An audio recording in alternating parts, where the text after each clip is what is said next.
오늘 함께 나눌 말씀은 디모데전서 2장 8절에서 15절 말씀까지입니다.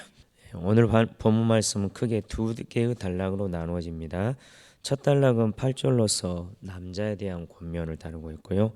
두 번째 단락은 9절에서 15절까지인데요.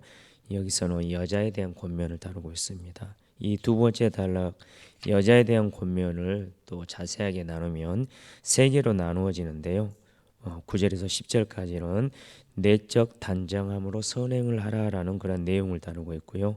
그 다음 11절에서 12절까지 질서 있는 삶을 살라라는 내용을 다루고 있습니다. 그리고 13절에서 15절까지는 창조 질서에 의한 삶의 권면을 함으로 마무리되어집니다. 우리 매일 성경 거기 보면 본문의 배경에 대해서 나오는데요. 거기서 이렇게 배경을 설명하고 있습니다. 에베소 교회에는 일부 남녀가 다른 교훈을 가르치는 거짓 교사들의 영향을 받아 부적절하게 행동하고 있었습니다. 바울은 그들이 힘쓰고 추구해야 할 바른 가치를 교훈을 하고 있습니다. 즉 거짓 교사들에 의해 다른 교훈을 쫓고 있는 에베소 성도들을 향해서 이 사도 바울이 이 글을 기록했다는 것입니다. 2장이 시작되면서 모든 사람을 위해 기도하라고 하며 또한 모든 사람이 구원받기를 원하시는 하나님의 뜻과 하나님과 사람 사이의 유일한 중보자 되신 예수 그리스도를 이야기합니다. 어제의 큐티 내용에 나와 있는 2장 1절에서 7절까지의 내용인데요. 그리고 이 구원의 복음을 위하여 자신이 전파하는 자와 사도로 세움을 입어 이방인의 스승이 되었다고 고백을 하고 있습니다. 이런 어제의 내용이 이어서 오늘 8절이 시작되어지는데요. 먼저 8절에서 오늘 15절까지의 전체적인 내용은 아까 배경을 잠깐 말씀드렸지만 조금 추가한다고 하면 바울은 공적 예배 시에 특별히 남녀 성도의 품행 및 창조 원리에 근거한 남녀 상호 간의 기본 질서에 대해서 권면하고 있습니다. 첫 단락 남자에 대한 권면 부분 8절을 살펴보겠습니다. 8절은 그러므로라는 단어로 시작을 합니다. 이것은 8절이 1절에서 7절 그 권면의 연장선임을 말해주고 있습니다. 그러나 이것은 어떠한 결론적 권면이라기보다는 새로운 문장으로 전환된다는 것을 나타내기 위해 쓰인 접속사입니다. 여기에서 바울은 자신이 전파하는 자와 사도 그리고 이방인의 스승으로서의 권위를 가지고 강하게 권면하는 것을 볼 수가 있습니다. 거룩한 손을 들어 기도하기를 원하노라 이렇게 말하고 있는데요. 원한다라고 하는 이 부분을 좀 강력하게 하고 있는데 이것이 자기 자신이 이방인의 사도 말씀을 전파하는 자로서 이런 권위를 내가 가지고 있기 때문에 너희에게 강하게 권면한다라고 하는 그러한 것입니다. 그 내용을 보면 각처에서 남자들이 분노와 다툼이 없이 거룩한 손을 들어 기도하라라고 하는 그러한 권면의 내용입니다. 한편 여기서 바울이 거룩한 손을 들어 기도할 것을 권면하는 대상을 남자로 국한하고 있는 것을 볼 수가 있는데 이것은 당시 회당에서 남자들이 기도를 인도했던 관례를 들어서 이야기하고 있는 것입니다. 바울 당시 그리스도인 회중들이 모이는 곳에서는 어디서든지 남자들이 대표로 기도하는 것을 전제하고 본문에 권면을 하고 있습니다. 그렇다면 특별히 이들에게 요구되는 기도의 태도는 무엇일까요? 바울은 먼저 남자들이 교회 내에서 서로 화목한 상태에서 하나님께 기도할 것을 엄격히 명하고 있습니다. 마태복음 5장 24절에도 보면 예수님께서 말씀하시기를 애물을 제단 앞에 두고 먼저 가서 형제와 화목하고 그 후에 와서 애물을 드리라고 하였습니다. 하나님께 나와서 예배하기 전에 사람과 사람 사이에 평화가 먼저 있어야 한다고 하셨습니다. 특별히 여기에서 바울 사도가 분노와 다툼이 없이란 말을 사용한 것은 두 가지의 어떤 배경 때문에 일어난 것이라고 생각할 수가 있는데요. 첫째는 에베소 교회의 어떤 남자들이 거짓 교사들의 영향을 받아 허탄한 신화와 족보를 두고 변론하며 1장 4절에 나와 있는데요. 분내고 다투기 일쑤였기 때문이라는 것입니다. 그리고 둘째로는 이것도 가능성이 있는데요. 이방인과 유대인의 관계에 대한 것이라고 보는 견해도 있습니다. 왜냐하면 당시 유대인들은 여전히 선민의식을 고수하고 있었으므로 이방인들이 하나님의 은혜에 동참하는 것을 배척하고 있었기 때문에 그들 간에 분노와 다툼이 있었다는 것입니다. 아무튼 이 두 가지를 다 분노와 다툼의 여지로 생각해도 될 것 같습니다. 에베소 교회에는 이러한 복합적인 문제가 있지 않았을까 생각을 해봅니다. 바울은 분노와 다툼이 없이 기도하라고 하면서 또 한 가지를 첨가하는데 거룩한 손을 들어 기도하라고 이야기합니다. 기도에는 여러 그런 자세를 취하면서 하는 기도가 있을 수 있는데 고개를 숙여서 하는 기도, 하늘을 향해 눈을 들고 하는 기도, 무릎 꿇고 하는 기도, 얼굴을 땅에 대고 엎드려서 하는 기도 등 많은 자세가 있지만 여기서는 보다 보편적인 그러한 기도 자세로서 일어서서 손을 들고 하는 기도를 말하고 있습니다. 그러나 본절에서 바울이 강조하고 있는 것은 단순히 손을 들고 하는 기도, 즉 기도의 외적 자세를 말하는 것이 아닙니다. 거룩한 손을 들고 하는 기도, 곧 기도하는 자의 영적 태도에 관한 것입니다. 즉 흠이 없고 정결한 생활을 하는 가운데 기도하라는 것을 말합니다. 여기서 거룩한으로 번역된 이 헬라어는 부정한 것과 단절된 상태를 뜻합니다. 단적으로 말해 본절에 기록된 분노와 다툼이나 살인, 간음, 도덕질 등과 같은 추악한 범죄에서 분리된 상태, 곧 부당한 행위로 말미암아 더럽혀지지 않은 상태를 의미하는 것입니다. 그러므로 본절은 만약 기도하는 자가 이러한 부정한 범죄로 자신을 더럽혔다면 결코 공중 예배 시에 대표로 기도해서는 안 된다는 경고의 의미를 포함하고 있는 것입니다.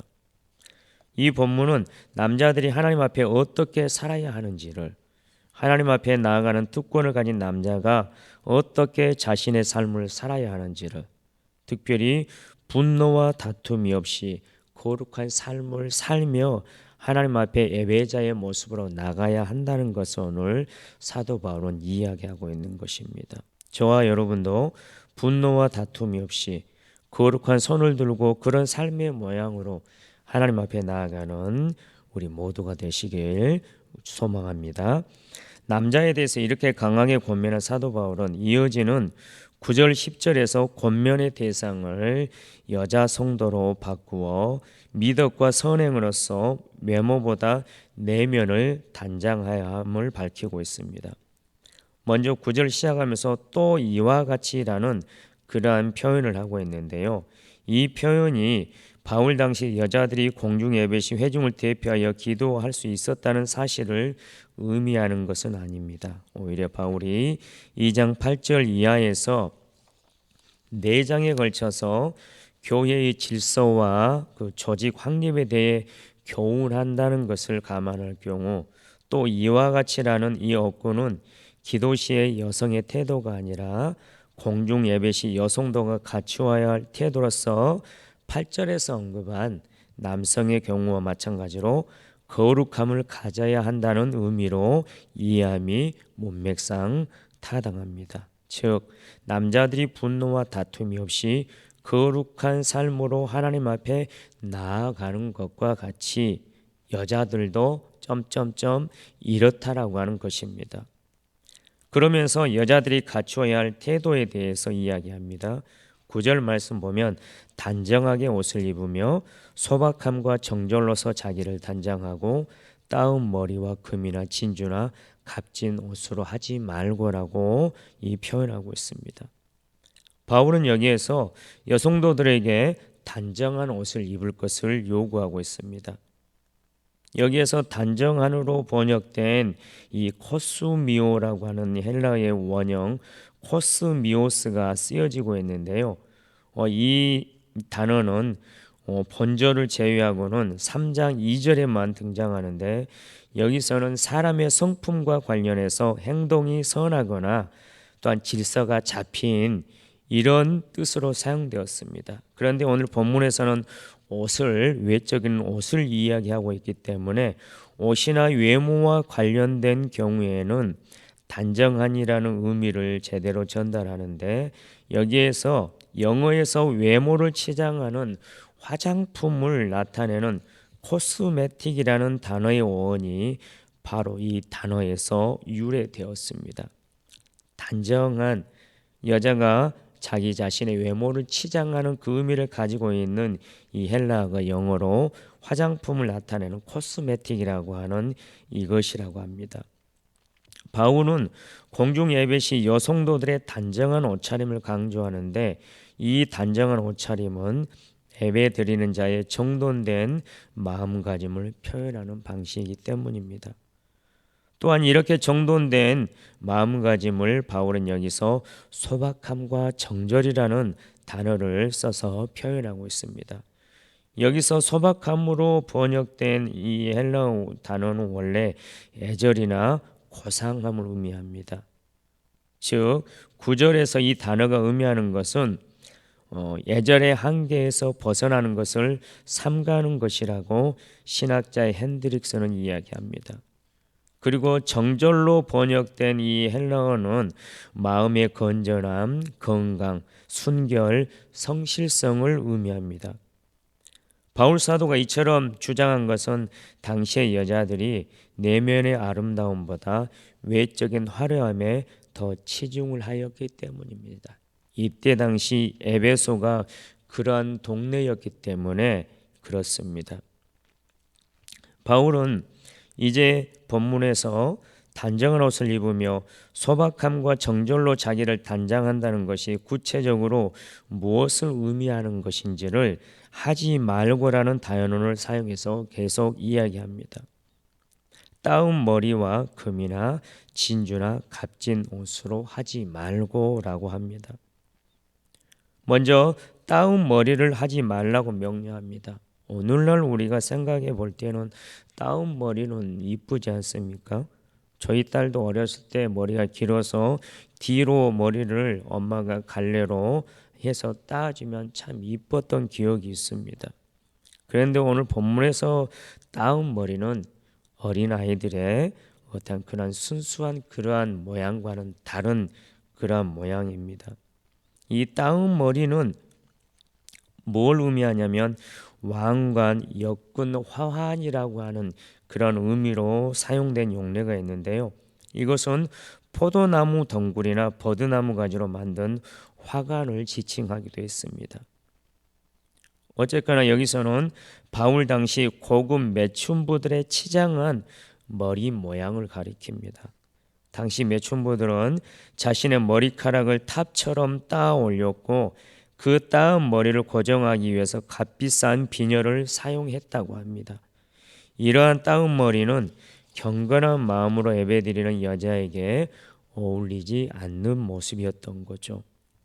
그것은 금이나 진주나 값진 옷도 마찬가지입니다. 베드로 사도도 베드로전서 3장 3절에서 여자들에게 머리를 꾸미고 금을 차고 아름다운 옷을 입는 외모로 하지 말고라고 권면하고 있습니다. 당시 문헌에 따르면 로마의 황제였던 칼리굴라의 부인이었던 파울리나가 손, 머리, 귀, 목, 손가락 전체를 값비싼 에메랄드와 진주로 치장하였다고 묘사되고 있습니다. 이와 같은 화려한 몸치장은 일반인들은 물론 그리스도인들에게 결코 어울리지 않는 차림새였다는 것입니다. 9절에서 이런 것으로 하지 말고라는 것을 마치고 이어지는 10절에서 사도 바울은 이것으로 하라고 권면을 합니다. 그 권면의 내용이 오직 선행으로 하기를 원하노라입니다. 하나님을 경외한다는 자들에게 마땅한 것이니라 라고 그렇게 정의하고 있습니다. 여기에서 선행은 구제나 나그네를 대접하는 것과 같은 자선 행위를 가리킵니다. 신앙의 아름다운 열매인 선행은 하나님과 사람 앞에서 보석이나 값비싼 옷을 훨씬 능가하는 장식인 것입니다. 보석이나 값비싼 옷은 물건 자체를 빛나게 합니다. 많은 사람들이 착각하죠. 값비싼 옷을 입고 가고 빛나는 무언가를 하고 가면 자기 자신이 빛난다고 생각하고 가고 하지만, 그러나 사람들은 그런 것을 하고 있는 사람을 빛나게 보는 것이 아니라 그 값비싼 옷 자체를 비싸게 보고 빛나는 그 장식 그 자체를 그냥 빛나게 볼 뿐입니다. 그런데 사람들이 그것을 착각하고 내가 빛나게 보이는 것처럼 착각하고 그렇게 한다는 것이죠. 선행은 이러한 보석이나 값비싼 그런 것보다도 훨씬 능가하는 장식입니다. 방금 전에 말씀드렸듯이 보석이나 값비싼 옷은 물건 자체를 빛나게 하지만 선행이야말로 그 사람을 빛나게 하는 것입니다. 소박함과 정절로 단장하라고 해서 그리스도인 여성들이 아무런 치장도 하지 말아야 한다는 것은 아니라는 것을 우리 모두가 알 수 있을 것입니다. 사도 바울은 여기에서 10절 하반절에서 마땅한 것이라는 단어를 통해 사도 바울은 그리스도인 여성들에게 어울리는 치장이 있다는 것을 말하는 거죠. 9절 10절을 통해서 바울은 그리스도인 여인들에게 어울리는 치장은 따은 머리나 금이나 진주나 값진 옷이 아니라 단정한 옷과 소박함과 정절 및 선행이라고 언급하고 있습니다. 여성 그리스도인들은 단정한 옷으로 자신의 외면을 단장하고 소박함과 정절 및 선행으로서 자신의 내면을 가꿔야 하는 것입니다. 이것이 하나님을 경외한다 하는 자들에게 마땅한 것이라고 말합니다. 하나님을 경외하는 우리입니까? 그렇다고 한다면 우리가 해야 할 마땅한 건 선행으로 우리의 삶을 치장하는 것이 옳다라는 것입니다. 바울은 이어서 11절부터 12절까지 질서 있는 삶을 살라는 권면을 합니다. 앞선 9절 10절에서 바울은 그리스도인 여성들이 미덕과 선행으로 외면보다 내면을 단장해야 됨을 권면했는데요. 이어지는 11절에서 15절에서는 남녀간의 기본 질서에 대해 교훈하면서 특히 여성이 취해야 할 태도를 중점적으로 밝히고 있는데요. 특별히 이러한 태도를 취해야 하는 당위성을 창조 원리에서 찾고 있습니다. 물론 여기서 창조 원리를 말한다고 해서 이것이 남녀의 기본적인 평등함을 부인하는 것은 아닙니다. 사실 오늘 본문의 내용이 굉장히 좀 어려운 그런 부분입니다. 해석하기도 좀 어렵고 오늘 본문 전체를 가지고 많은 사람들이 남녀 평등에 대해서 바울이 불공평하게 이야기하네 어쩌네 그러한 말들이 많은 구절이거든요. 그래서 오늘 사실은 오늘 내용이 굉장히 좀 조심스러운 그런 내용입니다. 오늘 이 본문의 내용은 창조 원리에 따른 남녀 간의 질서를 규명해 줌으로써 가부장적 제도와 있었던 당시 시대적 상황을 거부하고 여성이 남성보다 나섬으로 인하여 야기되는 혼란을 방지하고자 한 것입니다. 따라서 이 단락을 해석할 때는 섣불리 여성에 대한 성적 차별을 운운하기 전에 그 문맥과 더불어 당시 문화와 시대적 상황에 유의할 필요가 있다는 것입니다. 한편 바울은 앞서 그리스도께서 어떠한 차별도 없이 모든 사람을 위해서 십자가에서 죽으셨다고 언급한 바가 있습니다. 본문의 6절에서 그렇게 했었는데요. 자, 이것은 남성의 여성에 대한 특권의식이 그리스도 안에서 철폐되었다는 사실 또한 함축하고 있습니다. 남성과 여성은 그리스도 안에서 전적으로 평등합니다. 그럼에도 불구하고 바울은 여기서 여자는 일체 순종함으로 조용히 배우라고 언급하고 있습니다. 이것은 일견 바울의 주장에 모순이 있는 것처럼 보이기도 하지만 그렇지 않습니다. 왜냐하면 본절은 공중 예배 시 질서에 대한 교훈이란 문맥 가운데 위치하고 있기 때문입니다. 11절과 12절 말씀을 보면 사도 바울은 여성들이 가르치는 것과 남자를 주관하는 것을 허락하지 않으며 일체 순종하여 조용히 배우라고 말씀하고 있습니다. 이 말씀을 근거로 많은 사람들이 아까도 말씀드렸지만 바울을 불평등주의자, 지금 남성 우월주의자로 속단하거나 또 교회에서 여성의 활동을 제한하기도 했습니다. 그러나 이는 본절이 담고 있는 본래 의미를 오해한 데서 비롯된 것인데요. 여기서 우리가 기억해야 할 것은 본절의 순종이란 맹종이나 굴종을 의미하는 것이 아니라는 사실입니다.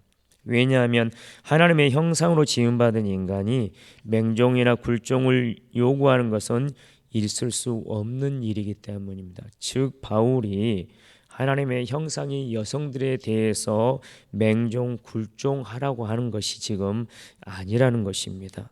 또한 가르치는 것을 허락하지 않는다고 했는데 이 역시 문자적인 의미에서 모든 가르침을 금지한 것이 아니라는 것입니다. 그 이유는 사도 바울은 디도서 3장 5절이나 다른 본문에도 보면 나오는 내용인데요. 사도 바울은 아이들과 젊은 여성들을 가르치는 것은 여성들의 특별한 역할임을 말씀하고 있고, 또한 사도행전에 보면 아볼로를 가르쳤던 브리스길라도 여성이었기 때문입니다. 뿐만 아니라 남자들을 주관하지 않도록 한 말씀 역시 교회에서의 여성들의 사역을 금지하는 것이 아닙니다. 오히려 성경은 두보라, 사사나 에스더와 같이 지도자가 되어 국가와 민족을 구한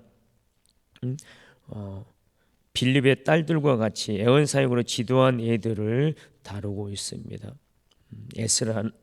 에스더나 빌립의 딸들 말입니다. 그렇다면 사도 바울이 말한 이 말씀의 진정한 의미는 무엇입니까? 당시 역사적인 배경을 좀 봐야 되는데요. 저희가 알다시피 이때 당시 여성들의 위치는, 그리고 어린 아이들의 위치는 철저하게 남성에게 종속되어 있었습니다. 그런데 이러한 시대에 그리스도 안에서는 종이나 자유인이나 남자나 여자나 구별이 없다는 복음의 선언은 가히 혁명적인 선언이었습니다. 때문에 이러한 흐름을 잘못 이해한 자들로 인해 공중 예배의 질서가 어지러워지고 기타 여러 부작용이 발생하게 되었다는 것입니다. 크리고라고 하는 어떤 신학자 부부가 이때의 어떤 배경을 연구를 했는데요. 그들이 연구해서 놓은 자료에 보면 이런 내용이 나옵니다. 아데미 신전이 있던 에베소 주변의 여러 이방 종교들은 만물의 근원은 여성이며 따라서 여신을 섬겨야 한다는 것과 여성들이 남자를 주관해야 한다는 등의 이 가르침을 퍼뜨렸다고 합니다. 그러니 이러한 거짓 사상들에 노출되어 있던 에베소 교회에도 이러한 이 심각한 현상들이 나타났기 때문에 사도 바울이 이러한 배경하에서 이러한 말씀을 그리스도인 여성들에게 했다는 것입니다. 이러한 배경하에서 바울이 교회의 질서를 위하여 이렇게 기록한 것이지 결코 차별이나 불평등을 위한 본문은 아니라는 것입니다. 12절을 조금 더 말씀드리자면 11절에서 언급한 공중예배 시 여성 그리스도인들이 취해야 할 자세에 대한 부가적 언급입니다. 그러므로 이것을 가정 내에 적용해 어머니가 딸을 가르치는 데에 적용하거나 또는 부부 사이에서 아내가 남편에게 조언하는 데에 적용하는 것은 적절하지 않습니다. 먼저 여기서 가르치는 것은 공중 예배 때 여성 그리스도인이 공적으로 설교를 하거나 또는 말씀을 선포하는 행위를 지칭하는 것이지, 가정 안에서 어머니가 딸을 자녀를 가르치거나 또 가정 안에서 부부의 어떤 관계 가운데 아내가 남편에게 조언하는 이것을 금하는 것은 아니라는 사실입니다. 본문은 교회의 공식적 예배에서 여성도들이 지속적으로 말씀을 선포하거나 남성도들을 주관하는 행위를 용납하지 않았다는 것을 드러내고 있습니다. 이와 같은 경우는 바울이 당시 에베소 교회에서 발생했을 법한 모종의 상황, 조금 전에 말씀드렸던 에베소의 신전을 중심으로 퍼진 만물의 근원이 여성이고 따라서 여신을 섬겨야 한다는 것과 여성들이 남자를 주관해야 한다는 등의 그러한 이상한 주장들을 염두에 두고 권면한 것이라는 거죠.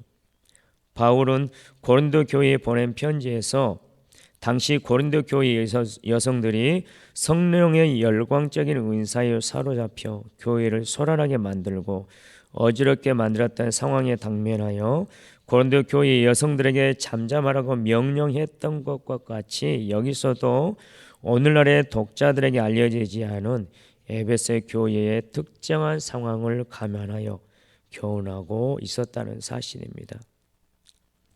이제 이어지는 13절부터 15절의 내용은 방금 전에 나눈 11절에서 12절까지의 이유를 제공하고 여자 성도에 대한 권면을 마무리합니다. 13절 맨 앞에 나오는 이는이라고 하는 단어가 나오는데요. 이 단어는 원인이나 이유를 나타내는 접속사입니다.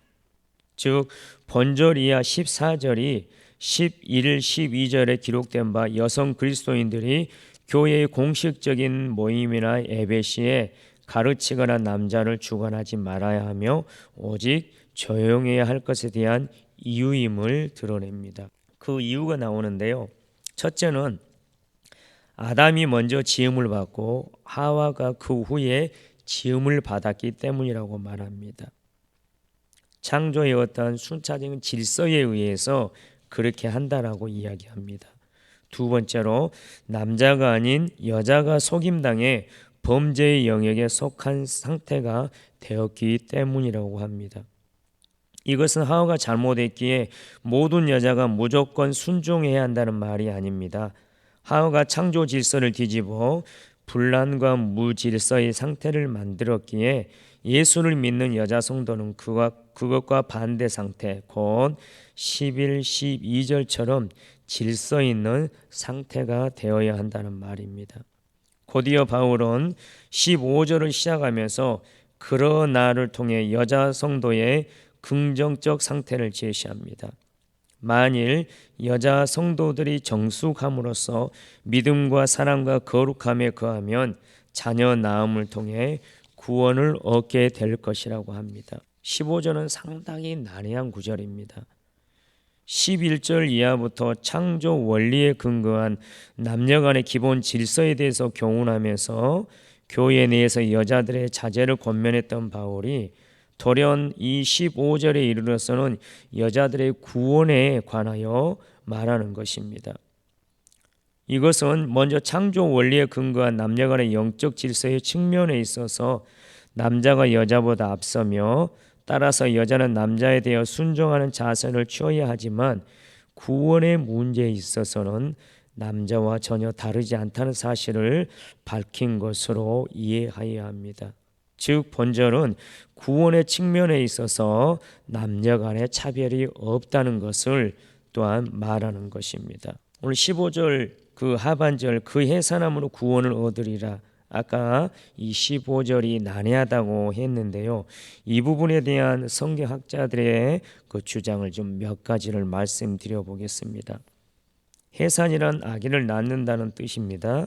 디모데전서 5장 14절에도 나오는데요. 이 말은 여자의 해산이 구원받는 공로가 된다는 의미는 아닙니다. 단지 이것은 여자의 천직을 가리킬 뿐인데요. 그러나 본절이 뜻하는 의미가 정확히 무엇인지에 대해 학자들 간의 견해가 다음과 같이 다양합니다.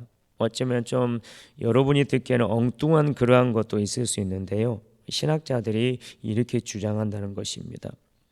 첫 번째로는 앞절에 있는 정절로서 믿음과 사랑과 거룩함에 거하기를 해산하는 것처럼 인내로 한다면 구원에 이른다는 뜻으로 보는 견해이다. 두 번째는 구원을 안전으로 보고 자녀를 낳아 기름으로 생활의 안정됨을 얻을 것이라는 뜻으로 보는 견해이다.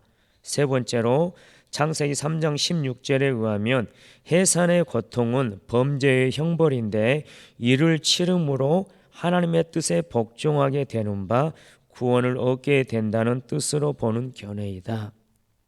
네 번째, 여자들이 밖에서 활동함으로가 아니라 가정에서 자녀를 기름으로 구원의 근거가 된다는 뜻으로 보는 견해이다. 다섯 번째, 큰 해산, 즉 마리아가 예수를 해산한 사실 때문에 그 예수를 믿는 자마다 구원을 얻게 되었다는 뜻으로 보는 견해이다. 이 다섯 가지의 견해들 중 어느 것이 바울이 뜻하는 바에 가장 부합된 것인지는 단언하기 힘듭니다. 저도 말씀을 준비하면서 이 부분에 대해서 여러 그 주석을 살펴보고 그랬는데요. 도무지 잘 모르겠어요. 그러나 오늘 여기에서 세 번째 주장은 해산의 고통은 범죄의 형벌인데 이를 치름으로 하나님의 뜻에 복종하게 되는 바 구원을 얻게 된다는 뜻으로 보는 견해가 제가 어느 정도 좀 이해할 수 있는 그런 구절인 것 같습니다. 어찌 되었거나 오늘 15절의 본절에 의미하는 바는 여자가 자녀를 낳아 기르면서 믿음과 사랑의 순결로서 단정한 생활을 계속하면 구원을 받을 것을 뜻하는 것이면은 분명한 사실입니다. 말씀을 정리하겠습니다. 성도된 남자를 향해 바울은 분노와 다툼 없이 거룩한 손을 들어 하나님께 기도하라고 명령하고 있습니다. 분노와 다툼 없는 거룩한 삶으로 하나님께 나아가 기도하는 남자 성도들이 되시길 주님의 이름으로 축원합니다. 또한 성도된 여자를 향하여 단정함으로 옷을 입고 소박함과 정절로 자기를 단장하고 반짝거리고 화려한 외적 장신구가 아닌 선행이라고 하는 내적 장신구를 하나하나 달아가는 삶을 살아가라고 권면합니다. 이런 여자 성도들이 되시길 주님의 이름으로 축원합니다. 그리고 차별이 아닌 하나님이 세우신 질서에 따라 주어진 삶의 자리에서 자신이 감당해야 할 역할들을 충성스럽게 살아내므로 하나님의 구원의 은혜를 누리는 우리가 되라고 말씀하고 있습니다. 이러한 구원의 은총을 누리는 복된 우리 서구중앙교회 모든 성도들 되시길 우리 주님의 이름으로 축원합니다. 기도하겠습니다. 사랑하는 하나님 감사합니다. 세상의 흐름을 따라 타락한 모양으로 형제에 대하여 분노하며 그들과 다투며 타락한 본성의 모습대로 살아가는 남자들이 될 수 있는데 그러한 우리를 하나님의 백성 삼아 주시고 분노와 다툼이 없는 자로 하나님 앞에 거룩한 손을 들어 기도하라는 권면을 주시니 감사합니다. 그 권면대로 살아가는 우리 모두가 되게 하여 주시옵소서.